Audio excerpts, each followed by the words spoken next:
बिस्मिल्लाहिर्रहमानिर्रहीम, अस्सलाम वालेकुम। यादें न्यूज़ के साथ मैं हूँ रिया चौधरी। बुलेटिन में शामिल करते हैं आज की अहम खबरें।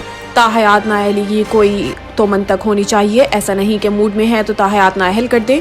सुप्रीम कोर्ट में आर्टिकल 62(1)(f) की तहत नाअहली मुद्दत केस की समाअत हुई। दरखास्त गुजार के वकील ने दलाइल दिए कि अदालतें डिक्लेरेशन देने का इख्तियार रखती हैं। 2017 में सुप्रीम कोर्ट ने करार दिया जब हकाइक तस्लीम शुदा हों डिक्लेरेशन दिया जा सकता है। चीफ जस्टिस ने रिमार्क्स दिए कि सुप्रीम कोर्ट कैसे डिक्लेरेशन दे सकता है, सुप्रीम कोर्ट को यह हक कैसे हासिल हुआ, क्या सुप्रीम कोर्ट आर्टिकल 62(1)(f) का बराह रास्त कोर्ट ऑफ लॉ के इख्तियार का इस्तेमाल कर सकती है, क्या इलेक्शन ट्रिब्यूनल ताहयात नाअहल भी कर सकता है। सवाल यह है कि नाअहली ताहयात होगी, ये कहाँ लिखा हुआ है। नाअहली ताहयात का असूल तो समीउल्लाह बलोच केस में तय किया गया। अगर हम समीउल्लाह बलोच केस और सेक्शन 232 दोनों को गलत कह दें तो नाअहली तो एक दिन भी नहीं रहेगी। कोई सच्चा है या नहीं ये असूल तो ट्रायल के बाद ही तय हो सकता है। इस्लाम में तौबा और सिरातुल मुस्तकीम पर वापस आने का रास्ता मौजूद है। चीफ जस्टिस पाकिस्तान ने कहा कि एक जज कहेगा नाअहली होती है, दूसरा जज कहेगा नाअहली नहीं होती। जालसाजी पर डिक्लेरेशन कौन देगा। कुछ अल्फाज ऐसे हैं जो महज कागज के टुकड़े के सिवा कुछ नहीं।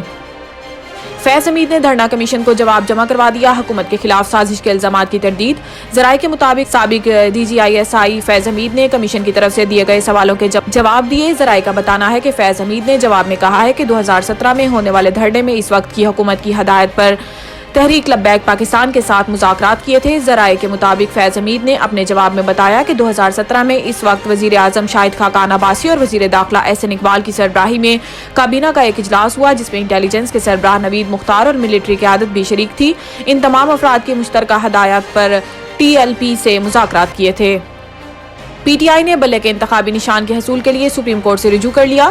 तहरीक इंसाफ ने पेशावर हाई कोर्ट के फैसले के खिलाफ सुप्रीम कोर्ट में अपील दायर कर दी जिसमें मौक़िफ़ अख्तियार किया गया है कि इलेक्शन कमीशन की दरखास्त काबिल समाअत ही नहीं थी। इलेक्शन कमीशन इस मामले में फरीक नहीं बन सकता। दरखास्त में कहा गया है कि दीगर सियासी जमातों के बरक्स PTI के खिलाफ इम्तियाजी सलूक किया जा रहा है।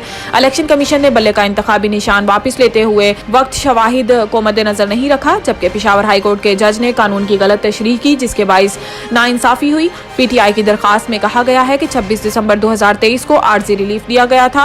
आर्जी रिलीफ से कबल फ्रीकैन को नोटिस दिया जाना जरूरी नहीं।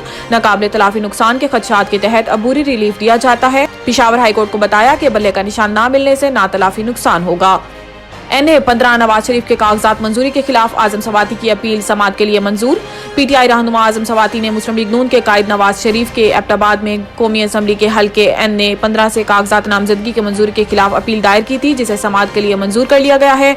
अदालत ने आजम सवाती की अपील पर नवाज शरीफ को कल के लिए नोटिस जारी कर दिया और इलेक्शन ट्रिब्यूनल के सरबराह जस्टिस कामरान हयात अपील पर समाअत करेंगे। अब तक के लिए इतना ही। देखते रहिए यादें न्यूज़।